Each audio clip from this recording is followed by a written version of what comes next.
La Universidad Autónoma del Estado de Hidalgo, su patronato universitario, a través de la División de Extensión de la Cultura, le dan la más cordial bienvenida a la 10ª edición del Festival Internacional de la Imagen, FINI 2021, en su modalidad virtual. Elena María Otazo Sánchez, profesor investigador C de tiempo completo del Instituto de Ciencias Básicas e Ingeniería de la Universidad Autónoma del Estado de Hidalgo, Cátedra Patrimonial de Excelencia Nivel 2, CONACYT para la UAEH en 1999, doctora en Ciencias Químicas por la Universidad de La Habana, Cuba, miembro del Sistema Nacional de Investigadores Nivel 2, Premio Estatal de Ciencia y Tecnología del Estado de Hidalgo en 2015. Rafael Germán Campos Montiel, egresado de la Licenciatura de Ingeniería Bioquímica e Industrial de la Universidad Autónoma Metropolitana, con maestría y doctorado en Biotecnología de la Universidad Nacional Autónoma de México, profesor investigador por más de 19 años en el Instituto de Ciencias Agropecuarias y miembro del SNI Nivel 2. Miguel Ledesma, Ciudad de México, 1973. Artista visual e investigador en artes. Es doctor en Imagen, Arte, Cultura y Sociedad por la Universidad Autónoma del Estado de Morelos y maestro y licenciado en Artes Visuales por la Universidad Nacional Autónoma de México. Profesor investigador de tiempo completo, adscrito al Instituto de Artes de la Universidad Autónoma del Estado de Hidalgo. Silvia Mendoza Mendoza. Estudios iniciales en Trabajo Social y Sociología, maestría y doctorado en Antropología Social. Labora como profesora e investigadora en la Universidad Autónoma del Estado de Hidalgo, creadora y fundadora de programas educativos de nivel licenciatura y posgrado. También se desempeña como docente en dichos niveles. Almadelia Román Gutiérrez, profesora e investigadora del Cuerpo Académico de Química de Alimentos del Instituto de Ciencias Básicas e Ingeniería de la Universidad Autónoma del Estado de Hidalgo, doctorado en Ciencia y Tecnología de Alimentos, maestría en Ingeniería Bioquímica en Alimentos, licenciatura en Químico Farmacobiólogo, miembro del Sistema Nacional de Investigadores 2002-2024, perfil deseable del PRODEP 2004-2022. A la mesa redonda de clausura del agua, el oro líquido. El agua es uno de los elementos más valiosos que tenemos en nuestro planeta. Es vital para todos los seres vivos. El día de hoy contamos con expertos en agua con diferentes enfoques. En primer lugar, daremos la palabra al doctor Miguel Ángel Ledesma Campos, el cual él es doctor en Imagen, Arte, Cultura y Sociedad. Pertenece al Instituto de Artes. Ha publicado el libro Juego y el Arte Contemporáneo. A la fecha ha presentado 11 exposiciones individuales y ha participado en más de 70 exposiciones colectivas en México y en el extranjero. Los más recientes de ellas son Gráfica América en el Museo de Latinoamérica Art Mola, en Long Beach, California. Asimismo ha participado en Arte Sano 6.0 en el Museo de Arte Popular de la Ciudad de México. Él es miembro del Sistema Nacional de Investigadores y el día de hoy nos va a brindar su tema, que es el agua como arte patrimonio. Adelante, doctor. Ok, bueno, pues muchas gracias a todos los organizadores por la invitación y bueno, voy a dar inicio para que cumplamos en tiempo. Como ya me lo mencionaron, mi ponencia se llama El agua como arte y patrimonio y surge de una relatoría de las actividades que tuvimos en el Instituto de Artes como parte o hechas específicamente para el Festival Internacional de la Imagen de este año, dedicado al agua. Y bueno, tuvimos tres intervenciones, dos de la doctora Carmen Lorenzo, quien participó en la mesa inaugural del FINI con una propuesta muy interesante llamada el agua como patrimonio, es decir, la importancia que tiene también conservar este elemento vital para el planeta, para nosotros los seres vivos, y en esta charla ella destacó el importante papel de la representación del agua en expresiones culturales muy antiguas, como las pinturas rupestres y los petroglifos. Aquí vemos algunos que están en el estado de Sinaloa, que se fueron encontrados allí. Posteriormente, la doctora Carmen dio una charla de una investigación muy interesante que ya tiene algunos años que ha estado realizando. La ponencia se llamó El acueducto de Zempoala, la visión indígena a través de sus glifos. Y aquí lo que ella hizo de manera colaborativa con algunos estudiantes de del Instituto de Artes puede documentar, registrar todos los glifos que están en este acueducto, que es uno de los, si no es el más grande, me parece, al menos es de los más grandes del país, y encontraron 652 glifos que tienen un sinfín de simbologías. Muy interesante esta investigación. También tuvimos una ponencia en el mismo sentido del doctor Arturo Vergara, también investigador del Instituto de Artes, y él nos presentó la conferencia Acueductos de Tepapulco. Este es el más antiguo de México, este acueducto, también en el estado de Hidalgo, y su altura llega a medir hasta 6 metros de alto en algunas partes, y abastecía zonas de Santa Cruz, de Vistahermosa, de Tultengo y de San Jerónimo. Aquí tenemos alguna lista del acueducto, también tiene muchos elementos muy importantes que son analizados desde el enfoque del patrimonio cultural. A mí lo que me interesa hablar es, para completar esta postura de mis compañeros investigadores, es cómo tratamos en el arte el agua, es decir, cómo la usamos, no solamente como contenido, sino en algunos casos también como un medio para expresar el arte. Eh, Como antecedentes tendríamos, aquí me comí una letra, perdón, pero como antecedentes tendríamos el land art, que es una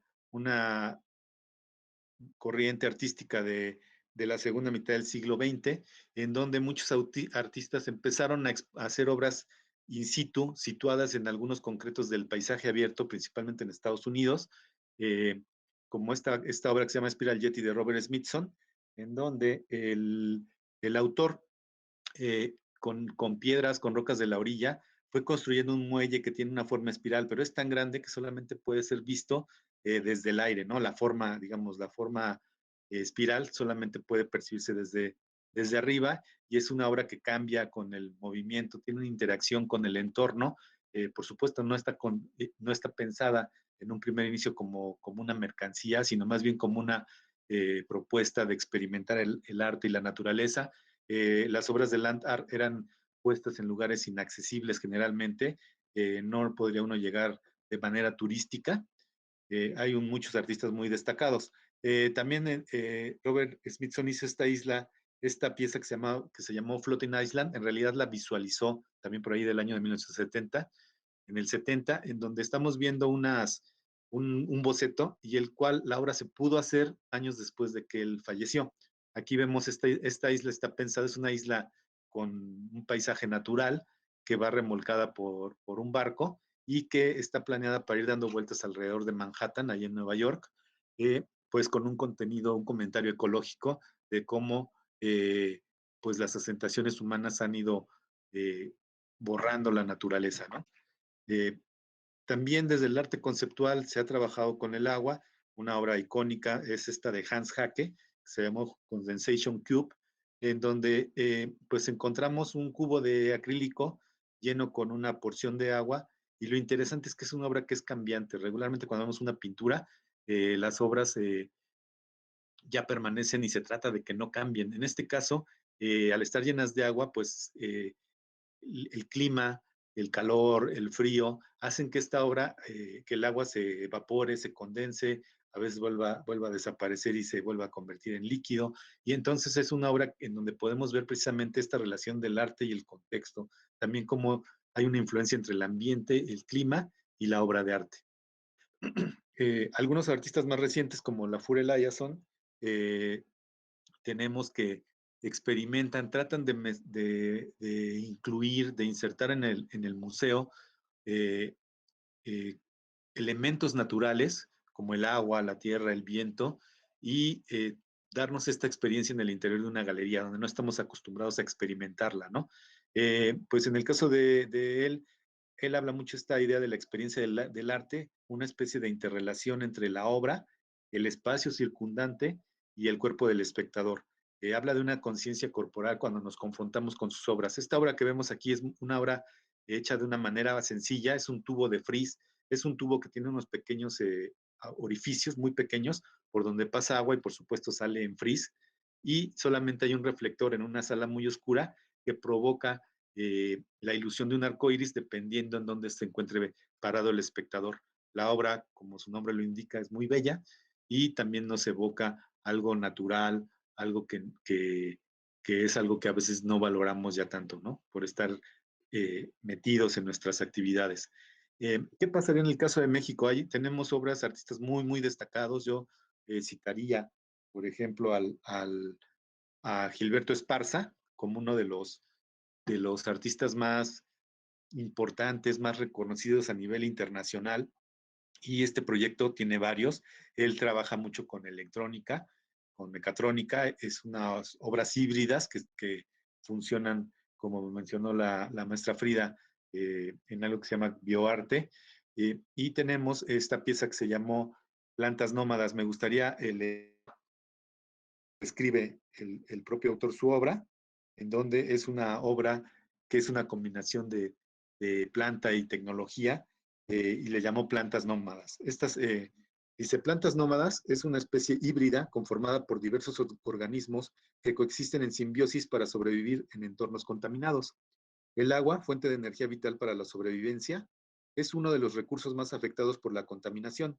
La planta nómada es un organismo vivo constituido por un sistema robótico, una especie vegetal orgánica, un conjunto de celdas de combustible microbianas y fotovoltaicas. Se trata de la unión de distintas formas de inteligencia que construyen una especie más fuerte, entendida como un anticuerpo, con el potencial para restaurar a pequeña escala los daños del entorno. Para sobrevivir, este organismo toma agua contaminada y la procesa en sus celdas de combustible mediante una colonia de bacterias autóctonas de estas aguas, que se alimentan transformando los nutrientes en electricidad para ser almacenada por su sistema de cosecha de energía. En este proceso de biodegradación mejora la calidad del agua y provee a la especie vegetal que también produce electricidad con su metabolismo. La liberación de oxígeno es el remanente de este ciclo energético. Por tanto, no solo es una especie adaptada al entorno modificado, sino que también restituye la energía que dispone la Tierra. Esta es una imagen de su obra. Ustedes pueden checarla en su sitio web. Es muy interesante, hay mucha información. Y finalmente, para concluir esta breve charla, les presento esta instalación que presentó el artista chino Kai Woqiang en 2010 en el Museo de Arte Contemporáneo de la Ciudad de México, de la UNAM, perdón, Museo de Arte Universitario en la UNAM. Y él fue comisionado en el 2010 para hacer una obra celebrando los 100 años de la Revolución Mexicana y los 200 de la independencia de México. Y lo que vemos es lo que él propuso como obra. Vemos una especie de lago y alrededor unos dibujos enormes, que su técnica de él es muy peculiar porque él, al ser chino, también utiliza materiales que tienen que ver con la historia, en este caso con la historia de su país, que es la pólvora, y entonces son dibujos que están hechos con pólvora, con cohetes, es decir, se quema, hace una disposición, una red, le prende fuego y lo que queda es el dibujo. Estamos viendo entonces, se plantea una especie de paisaje y un lago. Y es una interpretación que hizo Kai Goquian de la Ciudad de México, porque a él le llamó la atención la historia de nuestra ciudad y se cuestiona, es decir, lo pone como una propuesta. ¿Qué pasaría si en lugar de haber construido la ciudad encima del lago, en la Ciudad de México, la hubiésemos, encima de esta cuenca, lo hubiésemos hecho alrededor del lago, ¿no? Y entonces lo que él propone es cómo imagina que se podría haber visto. Algo que me parece muy interesante también es el uso de los materiales en la obra. En este caso vemos que este enorme charco, digamos, que está dentro de una galería en un museo, no es agua, es mezcal. Lo hizo intencionalmente con la idea, por supuesto, de un material, de un elemento simbólico que muy representativo de nuestro país, esta bebida, pero al mismo tiempo lo hizo conscientemente de que está llena, de que está hecha de alcohol y que el alcohol como tal se evapora. Es decir, que cuando se inauguró la obra tenía un nivel y cuando terminó la exposición, el nivel había descendido considerablemente. Es decir, es también una analogía de lo que estamos viviendo el día de hoy y nos plantea, como muchas de estas obras, en algunos casos nos hacen conciencia de qué es lo que está pasando en la situación actual, en el mundo, cómo estamos terminando con la naturaleza, y por otro lado, como Gilberto Esparza propone, cómo podemos poner desde el arte un pequeño granito de arena para poder rescatar nuestra propia vida y por supuesto la vida del resto del mundo, de las demás especies. Muchas gracias a todos por su atención. Muchísimas gracias, doctor. Muy interesante su charla. Recordemos que la única manera de tomar conciencia sobre la importancia del agua es pasando sed. Toda el agua que desperdiciemos hoy la necesitaremos mañana. Y dando este seguimiento, le paso la palabra al doctor Rafael Guzmán Campos Montiel. Él cuenta con maestría y doctorado en biotecnología, pertenece al Instituto de Ciencias Agropecuarias, es miembro del Sistema Nacional de Investigadores nivel 2 y cuenta con el perfil deseable de la SEP. La charla que nos va a dar él es la importancia del agua en la alimentación. Adelante, doctor, lo escuchamos. Hola, buenas tardes a todos. Agradecido por invitarme en este caso a este coloquio. Vamos a empezar a platicar un poquito sobre el agua, su importancia y realmente cómo se relaciona tanto el agua en su ciclo como todos los programas que están relacionados con la producción de alimentos. Realmente en este caso comenzamos casi siempre con el ciclo del agua, con esta agua que va a llover y esta lluvia va a caer tanto en el suelo como en un río. Es importante porque si nosotros no tenemos bosques en los cuales vamos a aprovechar esta humedad del agua, vamos a evitar la erosión del suelo, vamos a evitar el cambio de clima, vamos a tener problemas cuando el exceso de agua en un río lo puede hacer muy turbio, no lo vamos a poder aprovechar como agua potable. ¿Cómo podemos evitar que el agua no, en este caso, tenga tanta fuerza y va a llevarse tantos residuos? Pues estamos en este caso, Instituto de Ciencias Agropecuarias, con la carrera de Ingeniería Forestal. Esta carrera de Ingeniería Forestal está relacionada en hacer todos estos sistemas de bosques para evitar cambios climáticos, conservar el suelo y evitar que el agua llegue de tal manera que en vez de poderlas aprovecharles, se vaya a desperdiciar. Esta agua, que en este caso comenzó con la lluvia y llega al suelo, para nosotros es muy importante. ¿Por qué? Porque cierta agua de esta que se va a infiltrar va a llegar a los mantos acuíferos, principalmente en la zona centro de nosotros, como la Ciudad de México, Querétaro, Guanajuato. El agua que estamos utilizando para la producción de alimentos principalmente viene de los acuíferos. Entonces es muy importante tener lugares en los cuales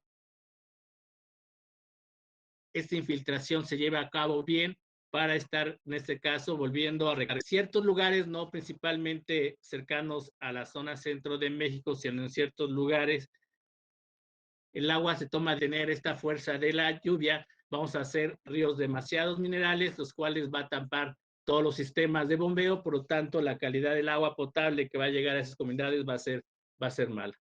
Entonces, después de que nosotros tenemos esta agua que llega a los acuíferos, que realmente la vamos a utilizar principalmente, de cual las ciudades tomamos bien fácil, abrimos y vamos a producir los alimentos. La materia prima que vamos a utilizar viene principalmente, está relacionada con el campo, y el problema del campo es que uno de los principales consumidores del agua potable es el campo, y la mayoría de esta agua potable otra vez viene de ¿qué? De los acuíferos.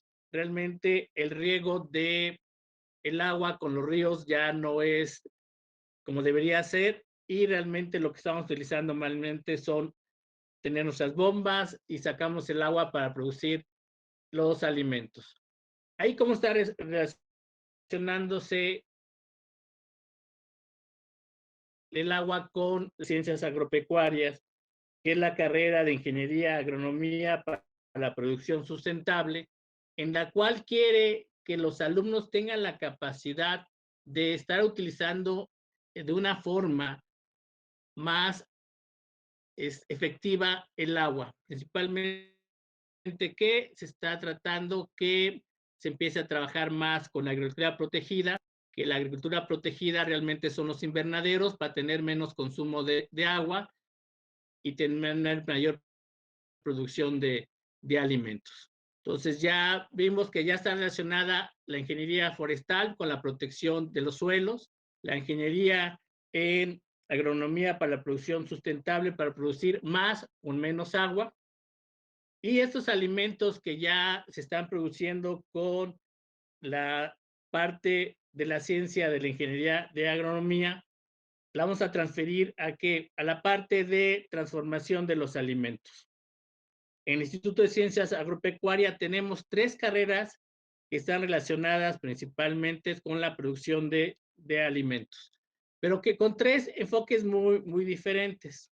La carrera de Ingeniería Agroindustrial está enfocada principalmente en micro y pequeñas industrias, en el cual el egresado pueda utilizar su conocimiento para producir alimentos, pero siempre buscando el consumo de agua.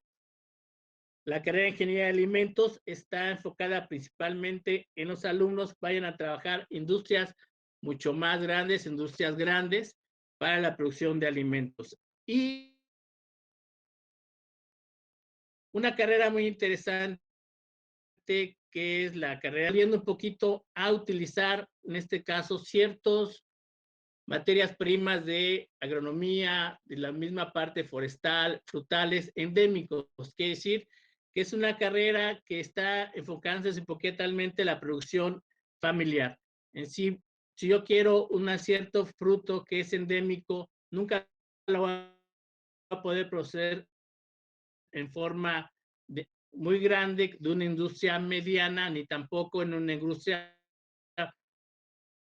Este enfoque de esta carrera de alimentación sustentable son para principalmente productos endémicos, en el cual está relacionado, ¿por qué? Otra vez, con el clima, con los nichos ecológicos, para poder explotar estos alimentos y producir, en este caso, alimentos con ciertas características para ciertas poblaciones, principalmente con enfermedades crónicas, pero sin el mucho uso del agua.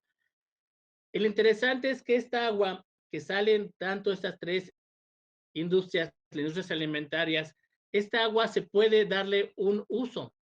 Es decir, que el agua de la industria alimenticia tiene una característica muy interesante. Si realmente yo tengo el agua de este proceso de alimentos, no tiene uno de los principales problemas de las aguas residuales. ¿Cuáles son los principales problemas de las aguas residuales? Son los organismos patógenos. Si realmente realmente esta agua que solamente tiene cierta materia orgánica, la puedo en este caso volver a tratar y darles un reuso. Quiere decir que esta agua que sale de la industria de alimentos, que no fue mezclada con el agua, en este caso de los desechos orgánicos humanos, si la tengo separada, la puedo tratar fácilmente con una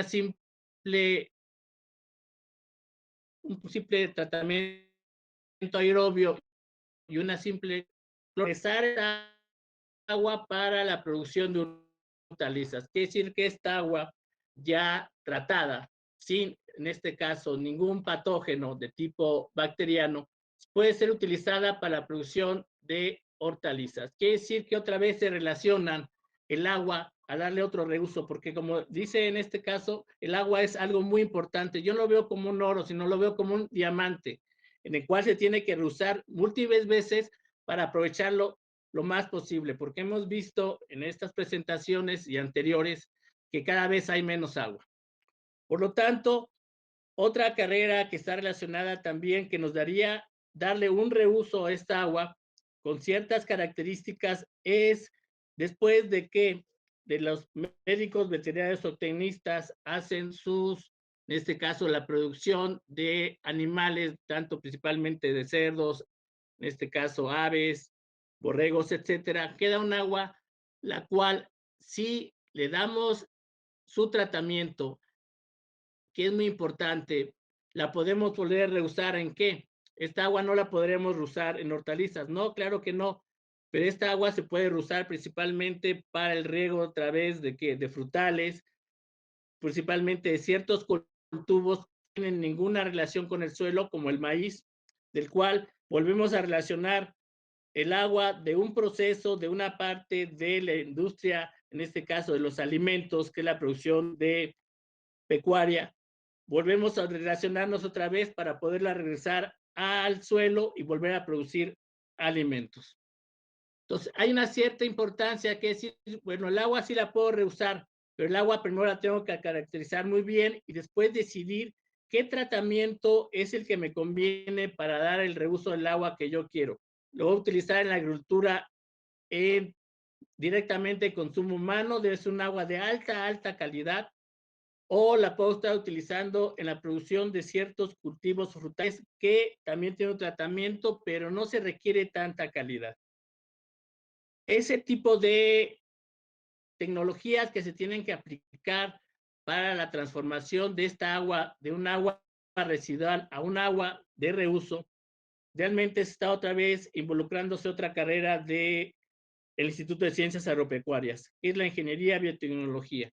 Esta carrera de Ingeniería Biotecnología, una parte de la formación de estos alumnos es hacer procesos en los cuales vamos a obtener agua de calidad a partir de agua con ciertas características. Entonces podemos ver que el agua realmente en todo lo que es en el proceso de alimentos tiene una relación. ¿Por qué? Esta agua que siendo que la voy a reusar a partir de una planta de alimentos y la voy a aplicar en el suelo, esta agua al final tiene dos procesos que puede suceder. Esta agua puede infiltrarse, ocupar la planta para que crezca, pero cierta parte de esta agua va a seguir su filtración. Entonces, esta agua de su filtración va a llegar al acuífero. Y como empezamos en esta plática, ¿qué pasa? El acuífero es una de las principales fuentes de agua potable para la industria de los alimentos. Quiere decir que al final se está volviendo un ciclo y cierta parte de esta agua que yo estoy utilizando para el riego de frutales o de ciertos alimentos se va a evaporar. Entonces otra vez vamos a tener agua en este caso lluvia. Entonces nosotros tenemos la conciencia de estar utilizando el agua más eficiente, tratar de sacar aguas menos contaminadas, bien caracterizadas, podemos darle mucho reuso y darle la importancia que tiene el agua. Y al final, la última de las carreras que están relacionadas, en este caso, el instituto, es la gestión de negocios agropecuarios, que al final es la que engloba en toda. Vamos a comercializar tanto productos, en este caso de agrícola, podemos producir ya productos transformados por en este caso, las tres carreras relacionadas con alimentos, que son alimentación sustentable, ingeniería de alimentos, ingeniería industrial, y estar también comercializando los productos pecuarios. Entonces, al final, el agua es un recurso muy importante, la cual es un ciclo, la cual, si nosotros sabemos formar a las personas, vamos a tener agua con muchos reusos, con mucha calidad, la cual va a beneficiar, en este caso, a todos nosotros, tanto a nivel estatal como a nivel nacional. Esa sería mi intervención en este caso. Muchas gracias. Muchísimas gracias, doctor Rafael. Le agradecemos mucho su participación. El ser humano no aprecia el valor del agua hasta que se seca el pozo. Y tenemos a otra excelente ponente que es la doctora Silvia Mendoza.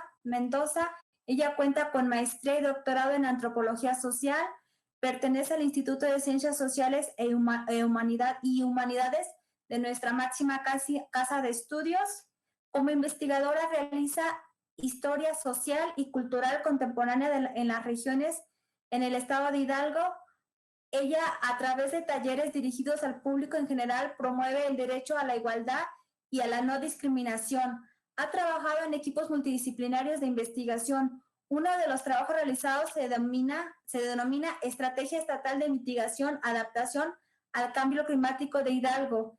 Los resultados obtenidos de este proyecto de investigación le dieron a obtener el Premio Estatal de Ciencia en la categoría de Innovación. Ella publica en espacios nacionales e internacionales y el día de hoy nos platicará sobre agua y cultura. Bienvenida, doctora. Comentaba que agradecía yo la invitación de las y los organizadores de este evento, pero sobre todo agradezco a mis colegas que me permitan compartir este espacio de reflexión. Y en el Instituto de Ciencias Sociales y Humanidades, el agua lo podemos y lo abordamos como historia, como símbolo, como relación de poder. Y para este caso yo me voy a referir al agua como cultura.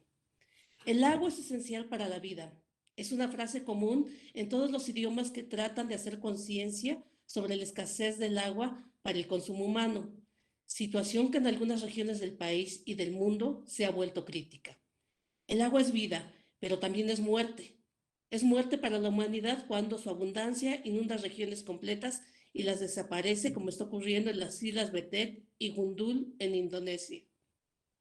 Un ejemplo más cercano son las recientes inundaciones de Nacajuca en el estado de Tabasco, municipio con importante presencia chontal, que es el grupo indígena más importante de esa entidad. El agua, en el pensamiento moderno, se asume como recurso para ser controlado, almacenado e incluso monopolizado para su comercialización. Los gobiernos de los estados nacionales han hecho su parte al retirarse de la salvaguarda del recurso para otorgar concesiones para el uso y comercialización del agua. En diciembre pasado, se comunicó que Chicago Mercantile Exchange lanzó el índice del agua de Nasdaq Valles, California, y por tanto el agua, al igual que otros recursos naturales como el oro, la plata o el café, ya está cotizando en la bolsa de valores. Entonces, el agua deja de ser un bien común para convertirse en un bien de mercado, o mejor dicho, el agua es un producto que solo puede ser adquirido a cambio de dinero. Como sabemos, la concentración de la riqueza en el país y en el mundo es un privilegio de la 10ª parte de los 7.300 millones de humanos que existimos en este planeta. En la actualidad, ya se instaló en el imaginario colectivo una relación instrumental utilitarista. Por tanto, se piensa que el agua es un bien usable, desechable y sustituible. Tal pensamiento no se comparte con otras formas y creencias como los pueblos indígenas. En México, perviven 68 grupos lingüísticos con sus respectivas variantes, cuyos hablantes radican en sus territorios ancestrales y también en otras partes del país, producto de las migraciones. En los pueblos y territorios van renovando y preservan también sus formas de relacionarse con el entorno. Para ellos, el agua es uno de los seres con quien se mantiene un trato permanente, porque el agua es símbolo, es creencia, es ritual y ente que expresa su contento y enojo. Estas emociones son en respuesta a la acción humana y por tanto, donde surge el agua, se convierte en un espacio ritual o morada de seres extraordinarios, cuyas emociones deben respetarse y entenderse por parte de quienes habitamos este planeta. En consecuencia, se venera el agua, se adornan los depósitos naturales, se respetan los caminos y se ritualiza para que ésta haga presencia a través de la lluvia, del manantial o del ojo de agua. O también se pide la intersección de los seres sagrados para que el agua contenga su enojo que se expresa en el manantial seco, en el desborde de los ríos o la caída de las trombas. La ritualidad de los pueblos indígenas se documenta con las ofrendas encontradas en el Templo Mayor en la Ciudad de México, donde se hallaron figurillas y restos de animales marinos. El agua también representa a un ser divino, según constan códices y figurillas talladas que rememoran a los señores y las señoras del agua. Toda la complejidad cosmogónica fue alterada con la conquista española. Las cosmovisiones mesoamericanas fueron más impactadas por la cruz, al instalarse el monoteísmo sobre el complejo y variado conjunto de deidades según los pueblos. De este embate volvió y pervivió la necesaria relación para mantener la vida basada en la agricultura y recolección de los frutos de la naturaleza. Por tanto, los antiguos rituales asociados a los tiempos de producción y regeneración de la naturaleza se mantuvieron en su versión sincrética o francamente prehispánica. En el presente somos testigos de dos formas de entender al mundo. Sin el afán de ser reduccionistas, distinguimos dos cosmovisiones encontradas, la cosmovisión indígena y la cosmovisión occidental. Ambas coinciden en señalar que el agua es indispensable para la vida. La primera considera al agua un ser divino. La segunda, el agua es ante todo un recurso natural. En calidad de ente sagrado y de acuerdo a la evidencia arqueológica que aborda el año mexica, se distinguen 3 estaciones que involucran la ritualidad del agua. La estación seca, que es la petición de lluvias. La estación de siembra, que refiere a ritos para pedir lluvia para el crecimiento y maduración del maíz. Y la estación de cosecha, que se lleva a través del culto a los cerros y las ofrendas. En otros pueblos, los relatos y las intenciones se apegaron a la procuración de la regeneración de la vida de todos los seres del mundo. Los humanos, entonces, uno de los tantos seres que dependían de los dioses para supervivencia con los otros seres, y los otros seres son flora, fauna, viento, agua, fuego, cuerpos celestes, establecieron una relación de mutua dependencia y cuidado. Tal forma de explicar y relacionarse con el mundo y sus comportamientos hicieron algunos lugares de este amplio territorio sitios sagrados. Por ejemplo, la Piedra de San Blas en la costa de Nayarit. Esto es para el pueblo huichol. Para el pueblo nahua de Guerrero está el Cerro de Citlaltépec o la Cueva de Chalma para los pueblos mazahuas, otomíes y matlacintlas. También encontramos animales míticos como el jaguar en los pueblos y comunidades del centro y suroeste del país, la tortuga para la civilización olmeca, el pejelagarto para los chontales. Incluso también tenemos animales míticos como la víbora o serpiente de agua para los huicholes y la serpiente de lluvia para los otomíes. Como sabemos, desde el siglo pasado, las actividades agrícolas eran las principales labores de la mayor parte de la población indígena y no indígena. Ello significó un profundo conocimiento de los comportamientos del medio y una permanente negociación con los seres divinos. Por tanto, aun con la imposición de nuevos sistemas religiosos y formas de organización de la producción, los ciclos rituales anclados a los ciclos agrícolas, especialmente para el cultivo del maíz, permitió la preservación de ceremonias ancladas al panteón católico, pero expresado en formas sincréticas donde la cultura mesoamericana y cristiana parecen conjugarse. En décadas recientes, la consolidación de la lógica de mercado que impone el pensamiento neoliberal nos hace pensar que todo es sujeto de venta y consumo. Los pueblos indígenas y sus territorios también ingresaron a ese mercado ofertando servicios turísticos con la etiqueta de ecoturismos. En el contexto inmediato del estado de Hidalgo se observa la ruta de los balnearios, dada la proliferación de centros recreativos con aguas termales. Según la Asociación Mexicana de Parques Acuáticos y Balnearios, existen 28 unidades registradas en la entidad. Ahora nos concentraremos en la región que tiene el mayor número de balnearios en el estado de Hidalgo. Se trata del Valle del Mezquital, que según descripciones de la mitad del siglo XX, era un páramo donde cactus y agaves y pequeñas especies sustentaban la sobrevivencia de los habitantes de pueblos otomíes. En menos de medio siglo, el agua en el Valle del Mezquital pasó de ente sagrado necesario para la vida y para la siembra, cuyo ánimo requería de la ofrenda otomí, para asumirse como recurso, porque desde el pensamiento no indígena, el agua y otros elementos naturales fueron conceptualizados y comunicados como recurso natural. ¿Recurso para qué o recurso para quién? El agua fue acumulada y dirigida para la expansión de la superficie agrícola y luego para la recreación de la especie humana. La ampliación de la oferta ecoturística en regiones indígenas aparentemente resuelve el problema histórico de marginación económica, pero al mismo tiempo impacta en el centro de la cosmovisión indígena, al romper el pensamiento del cuidado recíproco con su entorno para instalar la lógica antropocéntrica donde todo está al servicio y para las necesidades humanas. Otro impacto sobre la cultura indígena y su relación con el agua se debe a las concesiones mineras nacionales y extranjeras, e incluso a las exploraciones que realiza la empresa nacional Pemex, pues en Veracruz, en territorio Tenec, estaba la Casa del Trueno, en la cima del cerro Enec Soc, pero ya no vive ahí porque se enojó. Llegaron los petroleros que intentaron perforar el cerro. Al final no pudieron, pero disgustaron al trueno que se fue a vivir a otro lugar.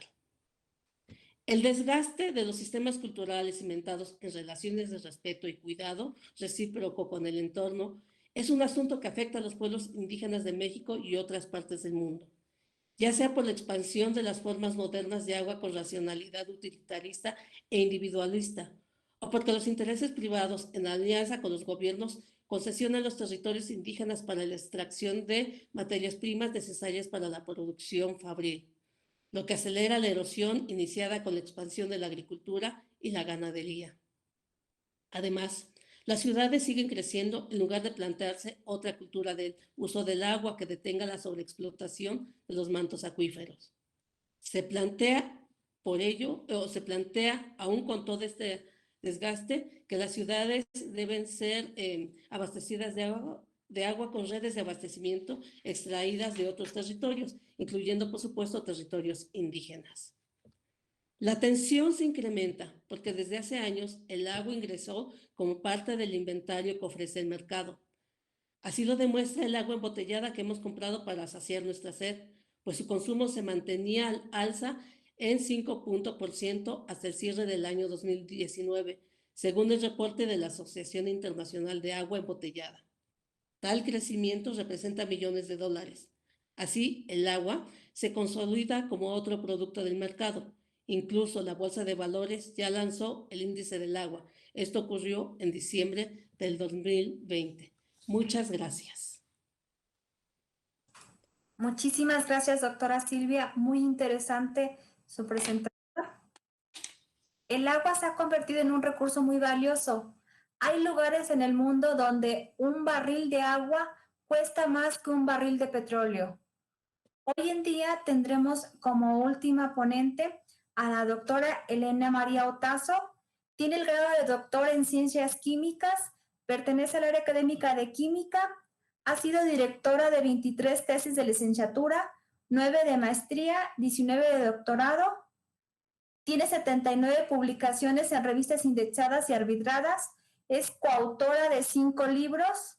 Ella es miembro del Sistema Nacional de Investigadores Nivel 2, pertenece al PRODER, es líder del cuerpo académico Calidad Ambiental y Desarrollo Sustentable, es miembro de la red de CONACYT, Programa Mexicano del Carbono, Red CONACYT, Gestión de la Calidad y Disponibilidad del Agua, es editora invitada a un número especial de El Agua en la Revista Internacional de Ciencias Ambientales y Salud Humana. El día de hoy nos va a dar una breve charla sobre recursos naturales, agua, situación mundial y de México. Todo suyo, doctora. Bueno, voy a hablarle algo de un panorama así general y en particular del agua, energía, alimentos, porque aquí hay lo que llaman en epistemología, 3 límites críticos absolutos para la vida humana. Nosotros vamos a presentarlos en este orden, nada más brevemente la disponibilidad y la demanda de agua y después nos vamos a enfocar breve también en el nexo. Nosotros tenemos una situación y es que el agua cubre el 71% de la tierra, pero sin embargo, eso será una gran cantidad de agua, pero no están nuestras posibilidades de obtenerla. Observen cómo hay grandes volúmenes de agua dulce en los glaciares, es donde nosotros podríamos tener acceso al agua dulce, pero en los glaciares pues no hay acceso. Justamente ahí está, pero no tenemos el acceso. Sin embargo, sí tenemos, es muy poca la cantidad de agua dulce en relación a la cantidad de agua salada y agua que no está disponible para el consumo humano. Sin embargo, en las aguas subterráneas donde nosotros tenemos verdaderamente el acceso a ellas y tenemos el 22% del total de agua subterránea. Eso da como consecuencia el tener tan poca agua en el mundo que existe algo que se llama estrés hídrico. El estrés hídrico está muy relacionado con la disponibilidad de agua y sobre todo con la cantidad de lluvia que hay. ¿Por qué? Porque la lluvia es la que alimenta el agua subterránea. Sí hay acceso al agua superficial, pero es muy pequeña la cantidad. Observen cómo en el color más rojo, que es este, que está aquí, lo que es norte de África y Oriente Medio, es donde más mayor estrés hídrico existe. Nosotros tenemos un estrés hídrico moderado, pero lo tenemos, sobre todo, porque aquí no está regionalizado, está solo por países, pero sobre todo en la parte norte de nuestro país. Es donde más problemas hay. Por continente lo podríamos ver, por supuesto, lo vimos en el mapa, Asia tiene un déficit, vamos a decir, del 60% de lo que ella necesitaría en cuanto a disponibilidad de agua. Y África le sigue. África, a pesar de que se vea un número menor, hay países que son verdaderamente críticos. Existe un orden para evaluar este problema, porque es verdaderamente un grave problema, y México ocupa el lugar número 24 del mundo. Eso es un lugar bastante alto. Tenemos un estrés hídrico importante.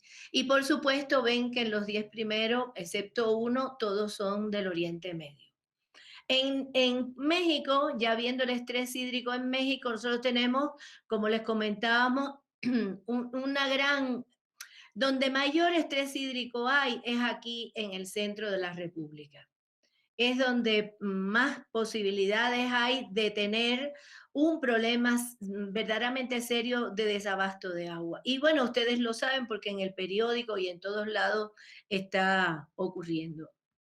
Sin embargo, para el año 30, que eso 30 está dentro de 10 años, está ahí mismo, nosotros vamos a tener un estrés hídrico todavía mucho mayor. Observen cómo los valores azules, los colores azules van disminuyendo y los amarillos van aumentando, como les comentaba, en la zona norte del país. El país está muy diferenciado en cuanto al estrés hídrico y en cuanto a la disponibilidad de agua. Tenemos muchos acuíferos, pero muchos están sobreexplotados y eso es un grave problema. Vamos a hablar breve de la demanda también. La demanda es la necesidad. Se supone que en estos momentos, bueno, entre el 2000 y el 2050 hay bastantes años, pero el dato de referencia es la del 2000, hay una gran demanda del agua de riego. Eso siempre se dice y en todos los países del mundo es así. El sector que más demanda agua, que más consume agua, es el riego agrícola. Tanto del superficial como del profundo, aquí no se está diferenciando. Sin embargo, fíjense cómo para el año 50 hay un pronóstico en donde el agua de riego no se ve tan demandada. ¿Por qué motivo? Porque existe la tecnología de riego, existen nuevas tecnologías agrícolas en donde el agua se trata de hacer un uso mucho más sustentable. En contraposición, que ese es el problema que yo les quiero comentar hoy, y es por eso el tema agua-alimento, agua, energía, alimento, es porque hacia el año 50 el consumo de agua va a ir aumentado. Fíjense qué diferencia entre el amarillo y el azul, que es el manufactura y electricidad, solamente electricidad. Aquí, bueno, prácticamente se duplica. Bueno, es enorme el crecimiento. Se estima que esté entre un 20 o un 30%. Esto es un escenario debido a que no se ha visto el éxito que debió haber tenido las tecnologías limpias para la producción de electricidad. Y es el agua que al producir el vapor es el que mueve las turbinas y es el que produce la electricidad. Y también es el agua de enfriamiento de las industrias. En México igual tenemos todavía un mayor porcentaje de la demanda agrícola, mucho mayor que la mundial, y la energía eléctrica no es hidroeléctrica, sino puramente la eléctrica tiene solamente este valor. Está un poco diferente a lo que es el panorama mundial.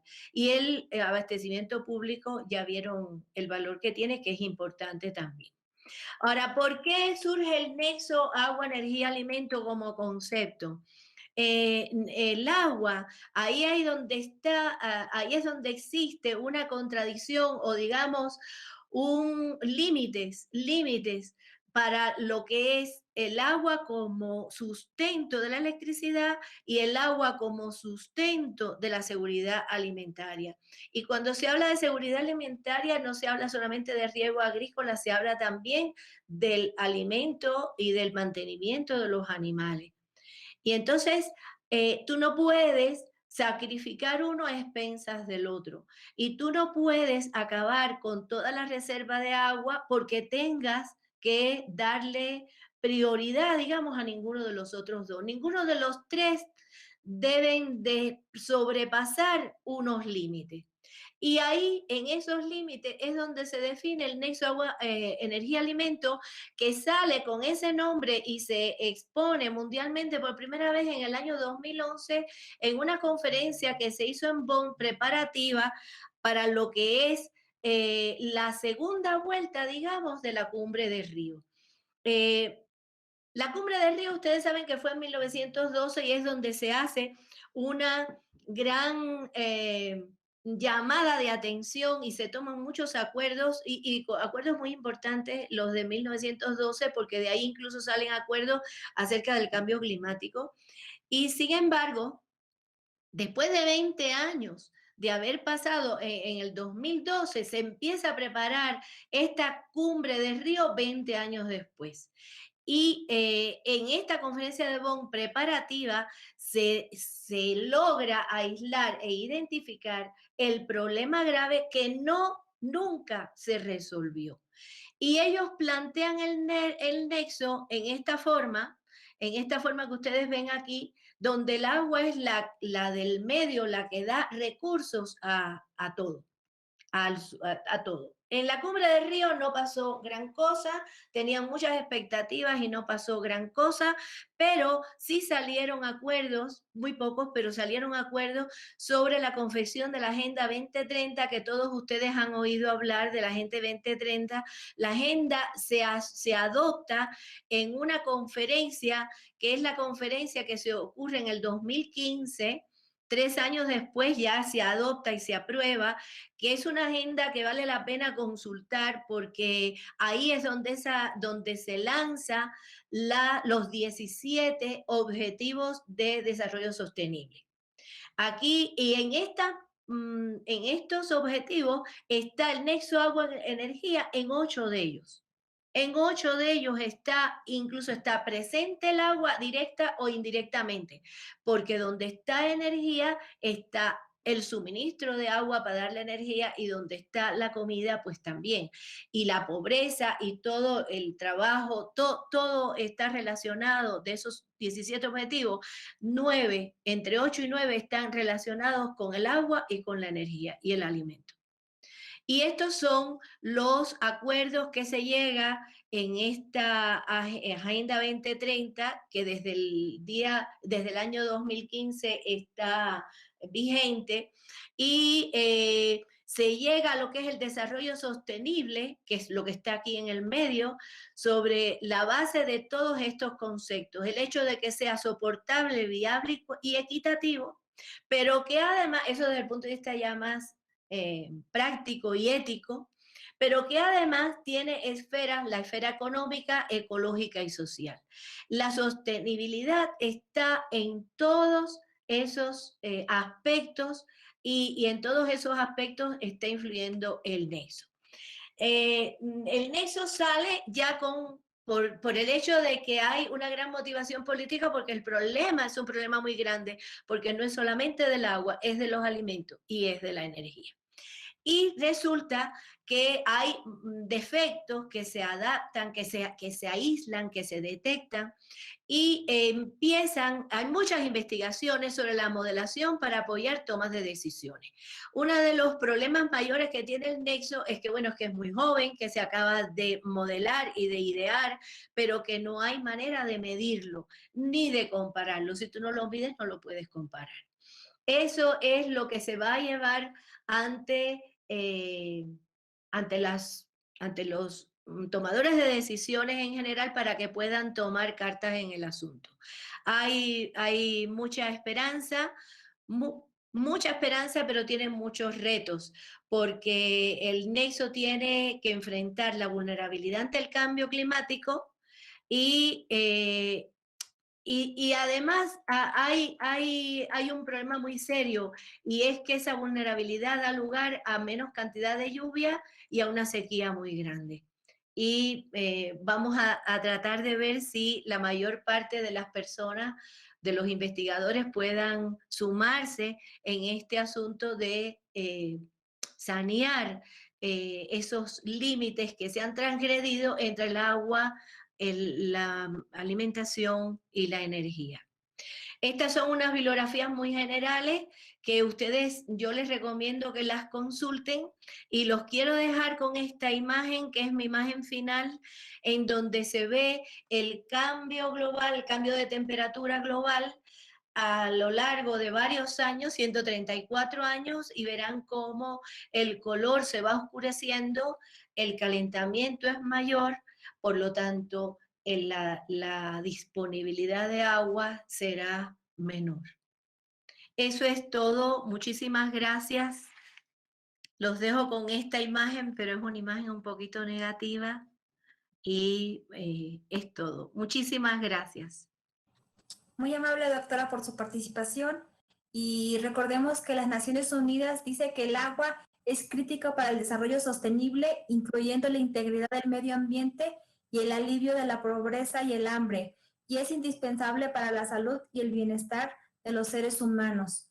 La verdad es que ha sido muy interesante esta mesa redonda.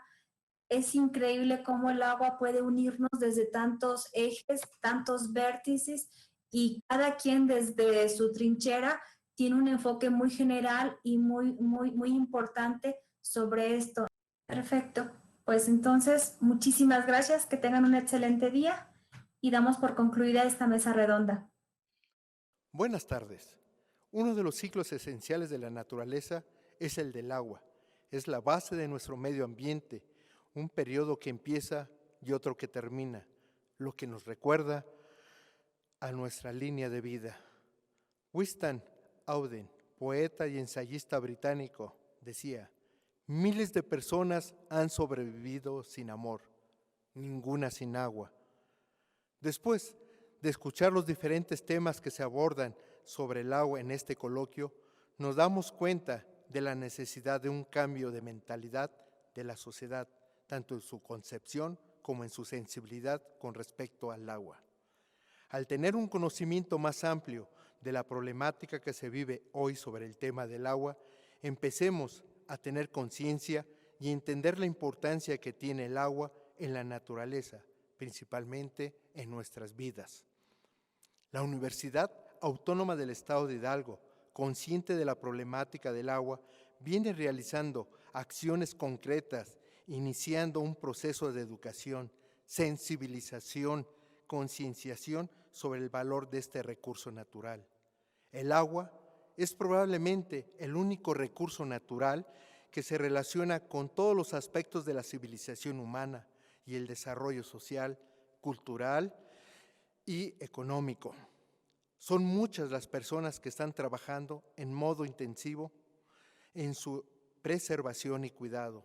El agua no debe llegar a convertirse en un factor limitante del proceso de desarrollo sostenible y el bienestar humano. Agradezco la participación de los ponentes que participaron en este primer coloquio del agua, que nos advierten sobre la urgente necesidad de cambiar nuestra forma de relacionarnos con el planeta y buscar nuevas y mejores maneras de asegurar la sostenibilidad de la vida futura. Solo una cultura que valore y cuide el agua puede asegurar que el recurso hídrico está disponible en la calidad y cantidad que requiere el consumo humano para las próximas generaciones. Solo me resta agradecer la participación de cada uno de ustedes a través de las diferentes plataformas digitales que ha permitido llevar a cabo este evento.